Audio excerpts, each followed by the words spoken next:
Salut les amis, j'espère que vous allez bien et bienvenue une fois de plus sur une nouvelle vidéo. Aujourd'hui, je vais partager avec vous quelques conseils que moi particulièrement, j'aurais aimé souhaiter qu'on me dise cela lorsque je faisais mes débuts dans l'audiovisuel. Avant de poursuivre cette vidéo les gars, le concept de la chaîne est vraiment très simple. Si vous êtes nouveau sur la chaîne, je vous invite à vous abonner, à partager, à commenter, à liker et surtout activer la cloche de notification pour ne rater aucune de mes prochaines vidéos et donnez-moi vos avis par rapport à mes propos dites dans cette vidéo. Comme je l'ai dit si bien au début de la vidéo, je vais partager avec vous quelques conseils qui vont vous aider dans le mix et le mastering. Je vais d'abord commencer par le premier. Moi particulièrement, il n'y a vraiment pas d'ordre, mais s'il faudrait arrêter cette vidéo, je pourrais dire que commencez d'abord à faire un emploi de temps.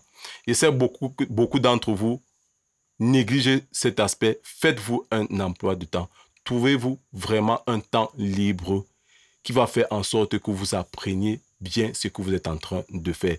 Beaucoup d'entre vous ont déjà eu à faire 3 ans, 4 ans de mixage et de mastering et jusqu'à là, ils ne savent pas pourquoi est-ce qu'ils ne progressent pas. Ils se demandent vraiment si ce domaine est fait pour lui ou pas. C'est la manière dont vous vous preniez avec ce domaine. Si vous n'avez pas de prime abord un emploi de temps, ça ne sert à rien peut-être de faire 2 heures de temps aujourd'hui. Après 1 mois, 6 mois, vous revenez encore travailler. Non, ça ne marche pas comme cela. Faites-vous un emploi de temps. Je vais prendre un minimum de temps ici qui est de 2 heures de temps. Et ce temps va aller avec de la concentration. Si c'est en journée ou alors en soirée, trouvez-vous un temps auquel personne ne va vous déranger durant ces 2 heures de temps. En une semaine, ça fait 14 heures. En 1 mois, je ne compte pas. En une année, je ne compte pas. Donc, trouvez-vous 2 heures de temps et de la concentration qui va avec. Ça, c'est le premier conseil que je peux vous donner. Le second conseil que je peux vous donner, c'est de faire quoi? Si vous avez l'habitude d'utiliser 15 effets sur votre voix leader, désormais, utilisez-en 5. Égalisation, compression, saturation, reverb, delay. Ça, c'est un dilemme. Ça, c'est une contrainte que vous deviez vous fixer. Ça va vous permettre de voir vos améliorations. C'est vraiment très, très important.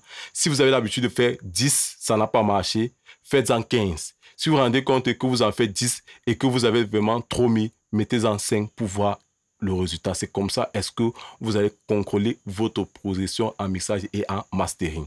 Le second conseil que je peux vous donner ici, c'est de la collaboration. C'est vrai que c'est de la collaboration. Comme tout domaine ou secteur d'activité, quand tu essaies de te mettre avec quelqu'un, c'est vraiment difficile que cette personne, si ces personnes partagent ses connaissances avec vous, il faudrait vraiment que ces personnes soient de bonne moralité, de bonne foi, aient le même sens de vision que vous dans certaines choses. Je ne vais pas vous mentir que quoi. Lorsque nous travaillons seuls, nous avons plus d'assurance par rapport à certaines choses. Oui, et ça va vraiment prendre du temps. Mais lorsque nous sommes en collaboration, vous allez vraiment avoir un gain de temps fou si cette personne auquel vous êtes en train de travailler ensemble est de bonne foi, est de bonne moralité, veut partager avec vous. Je ne vais pas vous mentir que dans la vie, c'est du donnant-donner. Moi, particulièrement, je fais cette vidéo pour la simple raison que quoi, j'ai de la passion. Et derrière cela, j'ai à ma disposition une formation que je mets chez vous, 13h30 de minutes de visionnage. Toutes les informations sont dans la description. Ça, c'est mon avantage. Malgré que je suis en train de vous faire part de mes vidéos, ça, c'est mon avantage. Je ne vais pas vous mentir que ce domaine que nous côtoyons vraiment, l'audiovisuel, regorge beaucoup d'hypocrisie. Pour la simple raison que quoi, je parcours pas mal de forums. Je ne vais pas vous mentir, il y a d'autres personnes qui mentent, il y a d'autres personnes qui en disent de la vérité. Mais si vous faites une collaboration et que vous tombez sur des personnes honnêtes, de bonne morale, qui partagent des choses, je ne vais pas vous mentir que vous allez vraiment aller vraiment très très loin. Et en toute sincérité, il faudrait que vous leur donnez quelque chose en retour. Je ne vais pas vous mentir, il faudrait que vous leur donnez quelque chose en retour pour que la collaboration puisse aller vraiment très très loin. Ça, c'est l'un des conseils que je vais vous donner. Le second conseil, si vous avez l'habitude d'utiliser 100 séquenceurs, dorénavant, utilisez-en 2. Je ne fais pas la promotion. Ce que je peux vous conseiller d'utiliser, FL Studio et Studio One. Je vous conseille d'utiliser Studio pour la simple raison que quoi. C'est un séquenceur qui a eu beaucoup de modifications, qui a eu une avancée vraiment, une croissance vraiment très très rapide. Quand je voyais souvent Studio 3, Studio 2, je ne vais pas mentir, aujourd'hui nous sommes jusqu'à Studio One 6. Et quand j'ouvre ce séquenceur aux années précédentes, aux années antérieures, je ne vais pas vous mentir que il y a vraiment une différence de fou. Ça, c'est l'un des conseils que je peux vous donner. Maintenant, pour contrôler une fois de plus votre évolution dans le mixage et le mastering, achetez-vous-en un plugin. Ça veut dire quoi? Sortez de l'argent dans vos poches. Achetez-vous un VST. Même si le VST est moins cher, ça va être différent. Vous aurez plus cette approche de vouloir partager vos VST à telle ou telle personne. Pour la simple raison que quoi, vous avez eu à dépenser de l'argent par rapport à cela. C'est une contrainte. Et cela vous permet que de vous faire une auto-critique dans le mixage et le mastering. Dépenser, ça ne sert à dépenser peut-être 50 €. Serrer le cœur, dépenser 50 € pour avoir un VST de bonne qualité qui est vraiment moins cher. Peut-être les VALA, peut-être les FAFiteurs. Vous allez avoir une autre vision de faire certaines choses. Cela va vous permettre de contrôler votre mixage et votre mastering au fur et à mesure. Seconde, moi particulièrement, je vous transmets ces connaissances ici. Et je tiens à rappeler que moi particulièrement, j'ai eu à acheter certaines formations. Là, pratiquement, j'ai à ma disposition 15 modules. Il y a une récente vidéo auquel je parlais comment avoir un son lourd.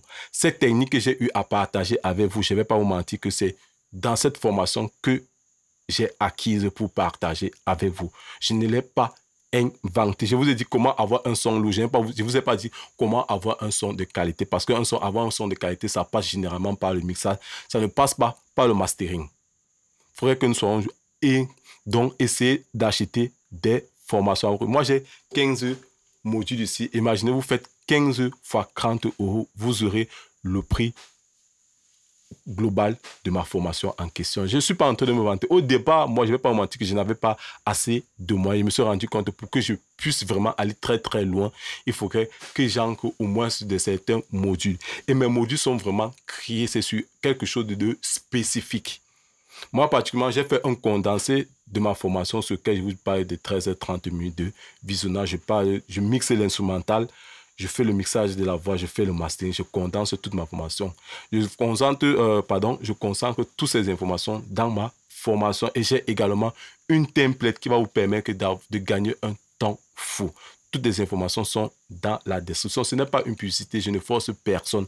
Mais si vous suivez mes conseils, je ne vais pas vous mentir que vous allez voir une évolution fou en ce qui concerne le mixage et le mastering. Bref les gars, je ne voudrais pas vraiment être très très long par rapport à cette vidéo. Je sais qu'il y a d'autres conseils, mais je pense que si cette vidéo marche, si vous appréciez, faites-moi part dans les commentaires. Je ferai une deuxième partie par rapport à ce genre de sujet. Si vous avez aimé la vidéo, je vous invite à vous abonner, à partager, à commenter, à liker et surtout, activez la cloche de notification pour ne rater aucune de mes prochaines vidéos. Et pour petit rappel, j'avais mis dans l'onglet de la communauté, je vous demandais quel sujet je devrais aborder. Il y a un abonné qui s'est posé. Je ne vais pas te mentir que je suis en train de préparer un sujet par rapport à cette vidéo. Je pense qu'il va sortir peut-être la semaine prochaine. Car cela ne tient les gars, on se dit à la prochaine pour une nouvelle vidéo. Portez-vous bien. Ciao, kiss.